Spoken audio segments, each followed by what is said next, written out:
भारतीय जनता युवा मोर्चाच्या आंदोलनाला काँग्रेसकडून आंदोलनानंच उत्तर देण्यात आलं, तर भाजप कार्यालयासमोर युवक काँग्रेसनं आंदोलन केलं। पुण्यातील काँग्रेस भवनासमोर भारतीय जनता युवा मोर्चानं आंदोलन केलेलं होतं, तर पोलिसांनी आंदोलकांना अडवलेलं आहे। काँग्रेस कार्यकर्त्यांकडून जोरदार घोषणाबाजी सुद्धा सुरू आहे।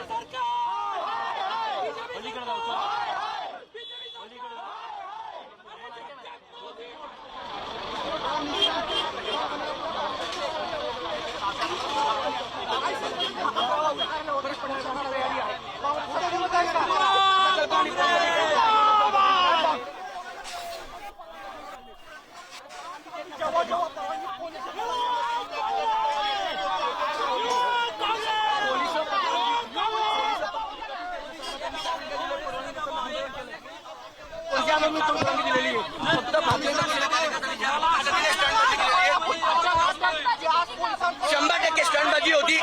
बीजेपी काही फरक पडला नाही। आजपर्यंत बरेचदा गेलेले गुन्हे दाखल झालेले आहेत, अजून एक गुन्हा दाखल होईल, त्याच्यात अजून एक ऍडिशन होईल। आम्हाला फरक पडत नाही, आम्ही घाबरणारे नाही। त्याचं क्रियाला प्रतिक्रिया म्हणून आम्ही इथं आलेलो आहोत। ज्या पद्धतीने काँग्रेस भवनावर भाजपच्या लोक यायला प्रयत्न केला त्याच्या विषयी आम्ही आलेलो आहोत।